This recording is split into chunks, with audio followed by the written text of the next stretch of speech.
잠시 셈을 하면 좋겠습니다. 더하기를 한번 해보시겠어요? 12 더하기 1은 몇이죠? 너무 잘하시네요. 이제 조금 더 쉬운 걸로 내볼게요. 13대 4천 어디가 더 크죠? 4천이 더 크죠, 그렇죠? 자, 또 한번 내볼게요. 이번에는 13대 5천 어디가 더 크죠? 5천이 더 크죠. 셈을 너무나 잘하셔서 이번에는 조금 더 어려운 질문을 드려볼게요. 여러분과 제가 지금 직면해 있는 문제 중에 가장 큰 것, 그것 대 하나님, 어느 것이 더 크지요? 어느 것이 더 크십니까? 하나님이라 고백하는 분들이십니까? 그렇다면 그렇게 고백하는 분들에게 요청합니다. 크신 하나님 앞에 훨씬 작은 여러분의 그 문제 내려놓을 수 있으면 좋겠습니다. 말씀을 듣는 가운데 그런 은혜가 있으시기를 주님의 이름으로 축복합니다. 오늘 5절은 이렇게 시작합니다. 제자들이 건너편으로 갈새 떡 가져가기를 잊었더니. 스승 예수와 제자들이 바다 건너편으로 가는 길. 자, 이때 양식을 챙겨야 하면 누가 챙기는 것이 옳을까요? 기존 같으면 늘 예수님이 제자들의 양식까지 챙겼던 것 같아요. 그런데 오늘 본문에서만큼은 제자들이 챙겼어야만 했습니다. 그런데 어찌된 일인지 제자들이 깜빡 잊고 양식을 챙기지 않았습니다. 오늘 본문에는 떡이라 기록되지만 더 원어로 깊이 들여다보면 이것은 빵이라 할 수 있습니다. 빵을 못 챙겼습니다. 아마 제자들 가는 내내 빵 생각을 하고 있었을 것입니다. 가는 길에 예수님이 나에게 내가 시장하구나 라고 말씀하시면 그때 어떡하나 그렇게 말이죠. 친구들끼리 모여서 어디를 가는 길에 여러분과 제가 당번 삼은 것이 있었어요. 그것을 꼭 가져와야 했는데 안 가져와 버렸어요. 가는 내내 그 고민을 하고 있을 것 아니겠습니까? 제자들이 그렇다고요. 그때였습니다. 주님이 누룩 이야기를 꺼내십니다. 6절 한번 스크린으로 따라와 보십시오. 예수께서 이르시되 삼가 바리새인과 사두개인들의 누룩을 주의하라. 이 누룩이라 하면 빵을 만들 때 반죽 안에 넣어서 빵을 크게 부풀리게 하는 재료이거든요. 어쨌든 제자들은 지금 빵을 가져오지 않은 일들로 마음 내면이 의기소침해져 있습니다. 그때 주님이 불쑥 누룩 이야기를 꺼냅니다. 주님의 앞뒤 말은 하나도 들리지 않습니다. 누룩 단어만 크게 들립니다. 누룩, 빵을 부풀려 크게 하는 재료. 우리가 빵을 가져오지 않은 것을 이렇게 돌려서 질타하는구나, 그렇게 생각하게 되었습니다. 그러면서 서로 눈빛 교환을 하며 서로가 묻고 있습니다. 어떻게 해야지? 배를 돌려 돌아가야 하나? 전화를 하면 누군가가 받을까? 저 건너편까지 누군가가 가져오지 않은 빵을 가져다 줄까? 그렇게 서로 눈빛 교환으로 의사소통을 하고 있습니다. 자, 이 제자들의 태도 속에서 이런 원리가 느껴지는지요? 사람은 보고 싶은 것만 보고 듣고 싶은 것만 듣는다. 그런 원리가 제자들에게서 드러나는지요? 내 안에 잠든 거인을 깨워라. 혹시 한번 보여줘 보시겠어요? 저자 앤서니 라빈슨이 큰 회중 앞에서 요청을 했어요. 여러분 10초간을 드리겠습니다. 이 건물 안에 파란색 물건을 띤 도구가 있다면 무엇인지 보십시오. 10초를 주고 눈을 감게 했습니다. 그리고 눈을 뜨게 했습니다. 그리고 묻습니다. 파란색으로 된 물건 말고 빨간색으로 된 물건은 무엇이었습니까? 라고 묻습니다. 어리둥절하던 회중들에게 앤서니 러빈슨이 이렇게 이야기합니다. 사람은 본래 듣고 싶은 것만 듣고 보고 싶은 것만 보는 습성이 있습니다. 그렇게 말입니다. 이 말을 이렇게 돌려 풀어볼 수 있겠습니다. 사람은 기본적으로 외부에게서 온 것에 영향을 받기보다 내 내부로부터 영향을 더 많이 받는다. 그렇게 말입니다. 6절을 다시 한번 보시면 예수께서 이르시되 삼가 바리새인과 사두개인들의 누룩을 주의하라. 이것 명령문입니다. 명령문. 그런데 이 명령문은 해도 되고 안 해도 되는 그런 것이 아니라 반드시 해야만 하는 명령인데 제자들은 빵 가져오지 않은 것에 생각이 붙잡혀 있어 빵 가져오지 않은 내면에 사로잡혀 있어 예수의 명령까지도 듣고 싶은 것만 골라서 듣게 되어집니다. 그러니 외부로부터 오는 것이 그들에게 영향을 주기보다 그들 내부에 있는 것이 그들에게 더 영향을 줌을 알 수 있습니다.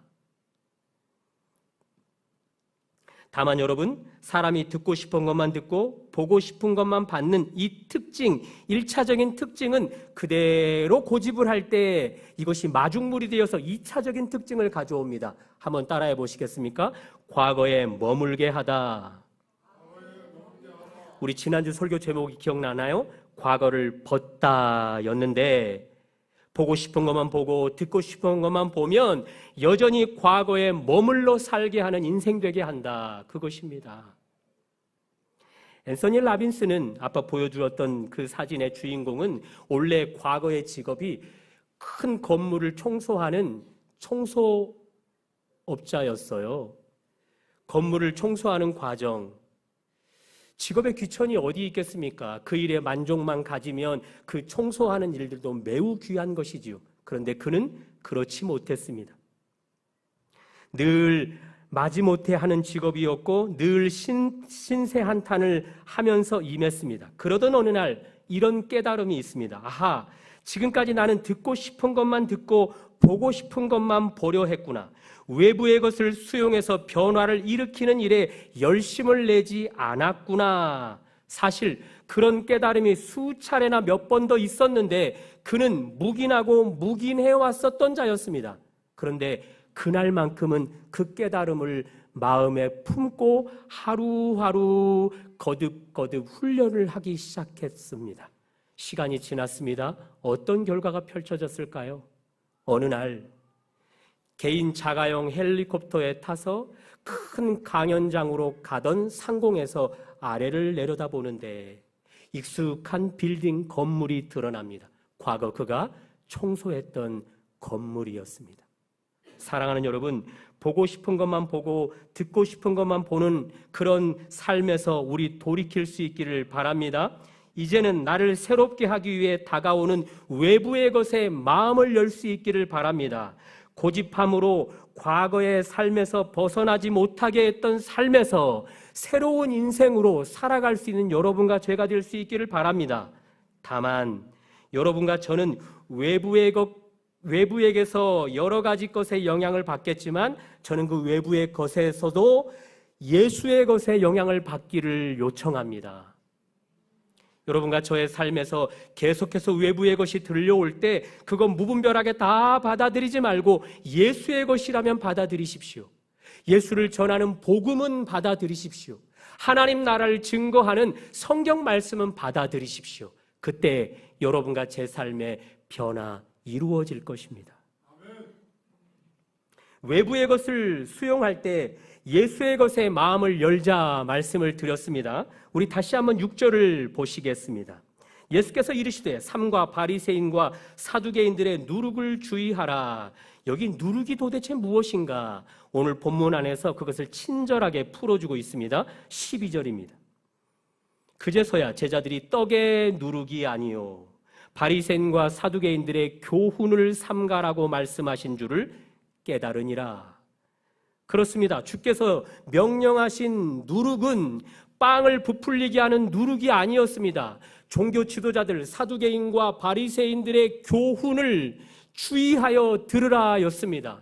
아무거나 받아들이지 말고 선별해서 받아들일 것은 받고 버릴 것은 버리라. 그것에 강조가 있었던 것입니다.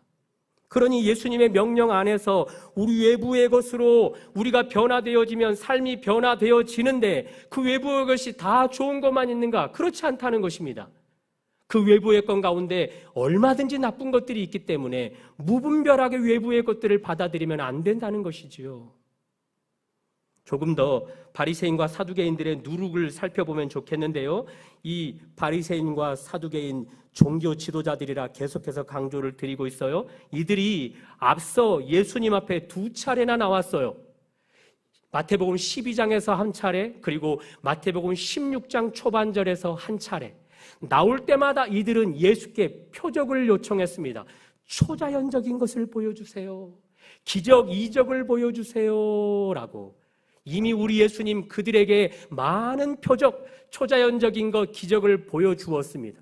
보리떡 5개, 물고기 2마리로 5,000명 이상을 먹이는 기적을, 물 위를 걷는 기적을, 죽은 자를 살려내는 기적을, 안진뱅이를 일으키고 앞을 보지 못하는 맹인의 눈을 뜨게 하는 온갖 기적을 예수님은 많이도 보여주었습니다.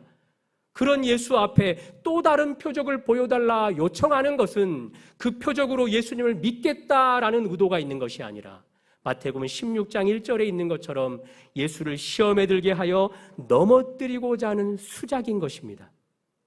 그런 그들에게 우리 예수님 이것을 강조합니다. 지난주에 살펴봤던 내용이죠. 고린도전서 1장 22절 우리 다 같이 한번 읽어봅니다. 시작.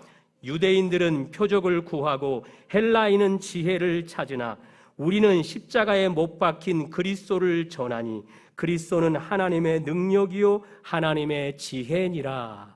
이 요절은 깊이 풀지 않겠습니다. 다만 여기서 우리 힌트를 얻을 수 있습니다. 주님이 표적을 구하러 온 종교 지도자들에게 표적은 안 보여주고 당신이 유일한 표적이다라고 이렇게 말씀하시는 이유는 앞에 논리와 연결해 볼 때 지금 제자들에게 너희들 종교 지도자들의 교훈을 조심해야 돼라고 말씀하신 것은 그들이 예수를 진리를 쫓는 자들처럼 보이지만 그렇지 않다는 것입니다. 겉을 보면 진리 예수를 쫓는 자들 같지만 그들의 속은 절대 그렇지 않다 그것입니다. 그러니 그들의 교훈을 삶과 분간해서 받아들이지 않으면 너희들도 똑같이 저들의 교훈에 물들어 버려 저들같이 된다라는 주의 명령이 있는 것입니다. 다른 성경에서 이 누룩을 어떻게 푸는지 조금만 더 살펴볼까요? 누가복음 12장 1절은 누룩을 이렇게 풉니다. 스크린으로 봐주십시오. 종교 지도자들의 누룩은 곧 외식이라. 외식은 가면을 쓴 태도를 이야기합니다. 원래 나는 이런 사람입니다. 그런데 원래 아닌 내가 이런 사람인데 A라는 사람인데 B라는 사람인 척하는 것, 그것이 가면을 쓴 것이죠. 그것을 지금 누룩이라 이야기해주고 있습니다. 또 누룩을 이렇게 설명합니다. 고린도전서 5장 8절 묵은 누룩을 제하라. 악하고 악의에 찬 누룩으로 말고. 누룩은 빵을 만들 때 그 반죽 안에 넣어 부풀리게 한 것이라 말씀을 드리지 않았습니까? 그것으로 착안해 보면 빵의 반죽 안에 들어가는 것이죠. 그러니 이들 안에 지금 이 악한 악의적인 누룩이 가득하다. 지금 예수님은 그것을 그들의 내면을 보여주고 있는 것이에요. 드러내주고 있는 것이죠. 정리해 볼까요? 종교 지도자들 겉으로 보면 예수를 따르는 자 그리고 진리를 사수하는 자처럼 보입니다. 겉으로 보면 그들의 내면도 진리로 가득 차 있고 예수로 가득 차 있는 자처럼 보입니다. 그래서 그들의 교훈을 받아들이면 우리의 삶이 변화되어질 것처럼 보입니다. 그런데 예수는 절대 그렇지 않답니다. 겉으로 보일 뿐 그들의 속은 악의로 차 있기 때문에 악한 것들로 가득하기 때문에 그것들로 인하여 교훈을 받게 될 때 너희들도 똑같이 겉만 번지르하고 속은 시커먼 자 되고 만다. 주님은 그렇게 명령하고 있는 것입니다. 사랑하는 여러분, 오늘날 종교 지도자들의 교훈은 무엇일까요? 겉으로 보면 진리인데 속은 전혀 진리가 아닌 것 무엇이겠습니까? 돈은 어떻습니까? 물질 만능주의 시대에 돈이면 다 된다 그렇게 우리에게 진리처럼 큰 소리를 치는데 돈 진리 맞습니까? 겉만 번지르하고 속은 시커먼 것 돈 아니겠습니까? 정치인들은 어떻습니까? 나를 지지하고 나를 표를 주어 정부로 보내달라 그렇게 나를 믿으면 이 지역 그리고 이 국가 이 나라 당신들의 안전을 보장해 주겠다라고 이야기합니다. 정말 그것이 진리입니까? 겉만 번지르하고 속은 진리가 아닌 모습은 아닌지요? 이번 큰 수혜를 입은 자들에게서 우리 거짓인 진리처럼 보였던 것이 거짓으로 드러나는 것을 많이 보게 되어지는데요. 명령에 살고 죽고하는 해병대, 구명조끼도 입지 않고 수색 작업을 벌리다가 결국 한 병사가 죽고 말았어요. 명령 불복종은 안 되잖아요. 그러니 선임자가 들어가라 했기 때문에 그 명령에 순종해서 들어갔는데 결국 죽고 말았습니다. 명령에 따르면 나를 지켜줘야 되는데 그 명령에 그를 지켜주지 못합니다. 관할 구청이 그리고 관할 시청이 조금만 더 앞서서 도로만 통제했다면, 신고 전화를 받고서 엉뚱한 장소가 아닌 그 사고가 날 현장으로 가기만 했었더라면 이런 큰 인명피해 없었을 수 있었습니다. 그런데 지금 그런 일들을 통해서 우리는 보게 되어집니다. 무엇을요? 그들이 진리가 아님을, 그것이 거짓임을 말입니다. 저는 이 나라 등져라, 희망이 없고 미래가 없는 이 나라 등지고 다른 나라로 이민을 가라, 지금 그것을 말하고 있는 것이 아닙니다. 세상은, 사회는 진리가 없습니다. 오직 진리는 예수뿐이십니다. 그러니 외부의 것 가운데 우리는 무분별하게 아무거나 받아들이면 안 됩니다. 예수를 받아들여야 합니다. 그분이 외부로부터 우리에게 들려주시는 음성을 우리가 받아들여야 합니다. 그분의 교훈만을 진리로 사수하여야 되는 것입니다. 그렇게 해서 여러분과 제가 삶이 조금씩 변화되어지면 우리 그때 이 사회, 겉으로 보면 진리인 것 같은데 속은 시커먼 전혀 진리가 없는 이 사회 가운데 여러분과 제가 삶의 현장 속에서 여기 진리가 있다, 우리 안에 있는 예수가 진리다, 그것을 증명해 보여주는 통로 될 수 있기를 주님의 이름으로 축복합니다. 자, 제자들, 종교 지도자들의 교훈을 주의하라, 이 명령을 크게 왜곡하여 들어버렸어요. 듣고 싶은 단어만 크게 들었어요. 이유가 뭡니까?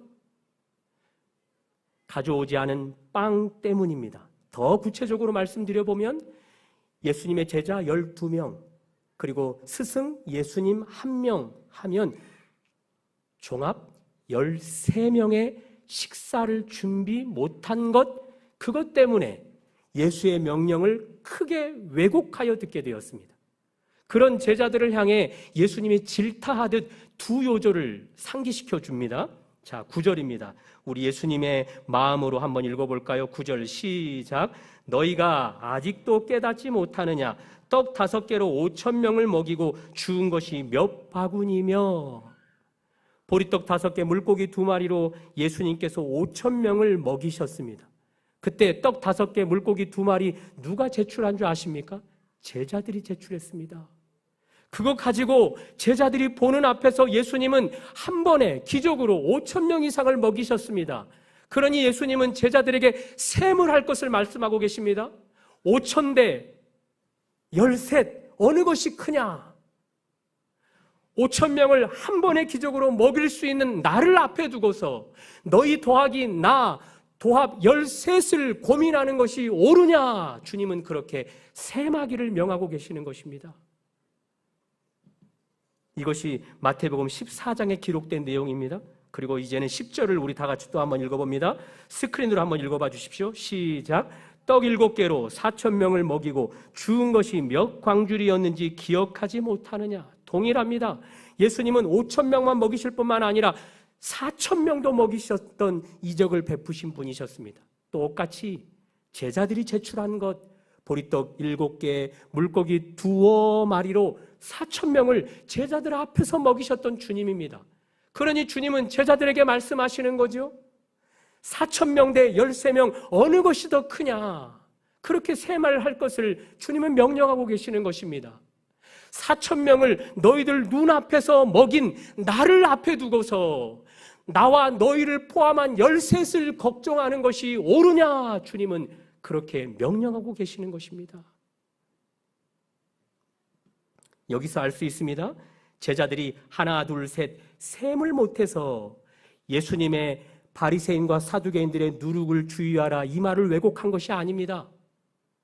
그리고 예수님이 5,000명을 먹이고 4,000명을 먹인 기적이 가짜여서 지금 보리떡 5개로 5,000명을 먹이시고 그리고 지금 4,000명을 먹이신 일들을 못 믿어서 이들이 지금 양식을 가져오지 않은 것을 고민하는 것이 아닙니다. 지금 이들은 지금 당장 그들의 눈앞에 있는 양식, 예수님을 포함해서 13명이 먹을 빵을 준비하지 못한 것에 모든 생각이 거기 가 있는 것이죠. 거기에 집중되고 있는 것이죠. 거기에 매몰되어 있는 것이죠. 그런 그들에게 예수님의 말씀은 동떨어져 있는 말씀인 것입니다. 바리새인과 사두개인의 누룩을 주의하라. 그 말씀은 나와 상관이 없는 말씀으로 들려지고 그래서 그 말씀을 뒷전으로 놓게 되는 것입니다. 여기서 우리 확대 적용을 해보면 좋겠습니다. 당장 변변치 않은 직업을 갖고 있어서 이제 월급도 들어오지 않는 상황이 되어집니다. 먹고 살 일이 막막해져 있는 여러분과 저에게 우리 주님이 너보다 더 가난한 자를 생각하라. 그 재정의 일부를 교회로 가져가서 헌금으로 드리랍니다. 선교 헌금으로, 구제 헌금으로 흘려보내랍니다. 수혜민들을 돕고자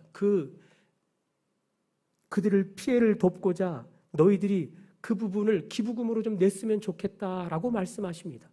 그렇다면 여러분과 저는 그 예수님의 말씀이 들려오겠습니까?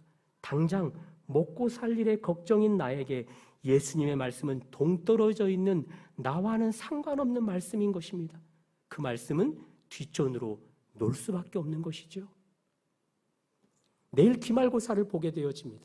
그리고 내일 회사에서 중역들 앞에서 귀한 프로젝트를 발표를 해야 됩니다.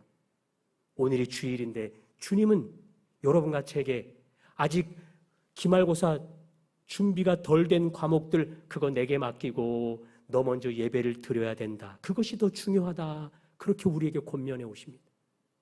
중역들 앞에서 프로젝트를 발표해야 되는데 아직 미흡한 부분이 있습니다. 그거 두고서 주님은 주의를 지키고 성수하는 일에 먼저 신경을 쓰라라고 이야기합니다. 어떨까요? 기말고사가 아직 준비되지 않은 여러분과 저는 그 생각에 매몰되어져서 예수님의 말씀이 귀에 들어올까요? 내일 중역들 앞에서 발표해야 될 프로젝트가 지금 눈앞에 아른거리는데 그 예수의 말씀이 내게 들려오겠는가? 그 질문을 던지고 있는 것입니다. 제자들이 그렇습니다. 지금 당장 먹을 것이 없는데 바리새인과 사두개인들의 누룩을 교훈을 주의하라니 그거 절대 내 삶에 동떨어져 있는 것처럼 보입니다. 제자들 내일 기말고사를 치러야 됩니다. 성적을 잘 맞으면 이것이 내 인생을 좌우해 줄 것 같습니다. 주일날 한번 범하는 것이 내 인생을 좌우할 것이 아니라 당장 내일 기말고사를 잘 보면 그것이 내 인생을 승승장구해 줄 것 같습니다. 그래서 예수의 말씀을 뒤로 제쳐두게 되어지는 것이죠. 중역들 앞에서 프로젝트를 발표해야 됩니다. 지금 교회를 가지 않고서 주일을 성수하지 않고서 이것을 더 깔끔하게 준비하는 것이 나의 승진에 도움을 주고 나의 월급을 인상시켜주는 일에 도움을 줄 것 같습니다. 주일 성수 한 번 안 한 것은 결코 내 인생에 크게 좌우하지 않을 것 같다는 생각이 듭니다. 그래서 뒷전으로 놓게 되는 것이죠. 자, 이 두 가지 비유를 이제 성경의 사건으로 답을 한번 내려볼 거예요. 한 엄마가 남편을 사별하고 자식과 함께 살아가는데 직업이 없어요. 양식마저 뚝 떨어졌어요. 돈은 당연히 없죠. 마지막 한 끼를 남겨두고 그것을 해먹고 자식과 함께 죽으려고 하는데 그래서 나무를 하러 갔는데 불쑥 하나님의 사람이 나타나서는 그거 나를 먼저 먹이랍니다. 그거 나를 먼저 공개하라 이야기합니다. 하나님이 그것을 중요하게 여기라 명하셨답니다. 누구에게도 이 하나님의 사람의 말은 이치에 맞지 않는 말로 들립니다. 그런데 그녀는 하나님의 사람의 말을 듣습니다. 양식이 없는 것에 붙잡혀 있는 사고지만 외부로부터 들려오는 주의 음성이 결국 내 인생을 책임질 것이다 라는 믿음에 하나님의 사람의 말을 듣고 그 남은 것을 먼저 하나님의 사람을 먹입니다. 그 결과입니다. 열왕기상 17장 15절 스크린으로 한번 읽어보실까요? 시작. 그가 가서 엘리야의 말대로 하였더니 통의 가루가 떨어지지 아니하고 병의 기름이 없어지지 아니하니라. 통에 조금 남은 마지막 가루가, 통에 조금 남은 마지막 기름이 그와 그 아들을 책임지는 것이 아니라 그보다 크신 하나님이 그들의 인생을 책임지는 것입니다. 기말고사 내일 당장 치르려면 주일 성수 안 해야 됩니다. 프로젝트를 중역들 앞에서 잘 발표하려면, 그것으로 내가 잘 보여서 승진하려면 오늘 주일 성수 어겨야 됩니다. 그런 여러분들에게 성경이 사건으로 말을 해줍니다. 7명 혹은 8명을 둔 아비가 이새라는 사람이었는데, 그 아들들이 기말고사 프로젝트 했다 하면 탁월하게 해냅니다. 그리고 그 중에 막내 다윗이 있는데, 다윗은 어찌되었 일인지 기말고사도 제대로 못 준비할 때가 있고 프로젝트도 제대로 못 준비할 때가 있습니다. 그러던 그 가정에 하나님의 사람이 와서는 이 가정 안에, 아들들 안에 이 나라 왕을 세우겠다 이야기합니다. 왕으로 기름을 부어 왕으로 등극시킬 것이니 아들들을 서열별로 세우라는 것입니다. 아버지 이새는 자식들을 서열별로 급하게 세우지요. 이제 서열별로 한 사람 한 사람 하나님의 사람이 그들의 얼굴을 대면하는데 하나같이 외적인 조건이 탁월합니다. 기말고사를 치렀다면 다 1등급을 맞는 자들입니다. 프로젝트를 발표했다 하면 모든 사람들의 귀를 다 장악해버릴 만큼 그렇게 탁월한 발표를 하는 자들입니다. 왕으로 등극하기에 다 합당해 보입니다. 그래서 곧 기름을 부어 왕으로 삼으려는데 하나님은 아니랍니다. 첫째도 아니랍니다. 둘째도 아니랍니다. 셋째도 아니랍니다. 그러면서 하나님이 말씀하시기를 너는 왜 겉을 보고 그들 내면의 중심을 보지 않느냐라고 질타를 하십니다. 심지어 그 중에 어떤 아들은 하나님이 버리셨다라고 말하는 자들도 있습니다. 결국 막내 아들이 이 하나님의 사람 앞에 오게 되었을 때 하나님 마음에 합한 자임을 알아 그에게 기름을 부어 한 나라의 왕으로 삼게 되어집니다. 막내 다윗은 형들과 도대체 무엇이 달랐을까요? 도대체 무엇이 달랐기에 그 막내는 외적인 조건은 그저 잠심부름이나 하고 아버지 양떼나 쳐야 되는 신세로 전락해 있는 자가 어떻게 한 나라를 다스릴 왕으로 등극할 수 있었을까요? 무엇이 차이였을까요? 형들은 기말고사를 잘 치르는 것이, 프로젝트를 잘 발표하는 것이 내 출세길에 크게 도움이 될 것이다 여기면서 그 과정에 하나님을 무시하는 것, 하나님을 잠시 내려놓는 것 괜찮다 여겼던 자들인 것입니다. 그런데 막내 다윗만은 나에게는 기말고사가, 나에게는 프로젝트가 내 인생을 책임져 주는 것이 아니라 그보다 훨씬 크신 하나님이 내 인생을 책임져 주신다. 여호와는 나의 목자시니 내게 부족함이 없으리로다. 그가 나를 푸른 초장에 누이시며 실만한 물가로 인도하시는도다. 내가 사망의 음침한 골짜기를 다닐지라도 내가 해를 당할 것을 두려워하지 아니할 것은 주의 지팡이와 막대기가 나를 안위하시기 때문이라.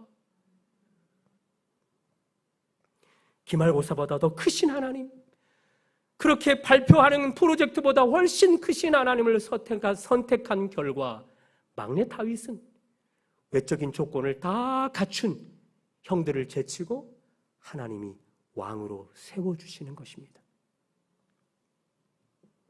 우리는 한 주도 당장 급한 것, 지금 내게 시급한 것, 그것에 생각이 몰두되어질 것입니다. 거기에 집중하게 되어질 것입니다. 집중하는 만큼 하나님의 음성은 내게 들려지지 않게 될 것입니다. 골라서 듣게 되어지는 안타까움이 있을 것입니다. 그럴 때 오늘 본문을 떠올리시면 좋겠습니다. 의도적으로 더 주의 말씀을 들으셔서 그것이 너를 먹여 살려주는 것이 아니다. 그것이 너의 인생을 책임져 주는 것이 아니다. 여기 있는 내가, 하나님의 아들인 내가, 하나님이 너희들의 먹고 삶을 그리고 너의 인생을 책임져 준다라는 주의 음성을 들으실 수 있기를 바랍니다. 그 음성이 들리거든 샘해 보십시오.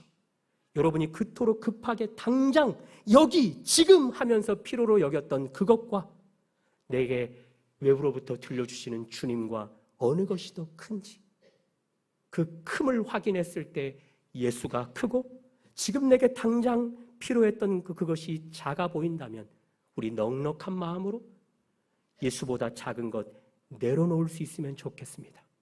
그때 여러분과 저의 삶은 변화되어질 것입니다.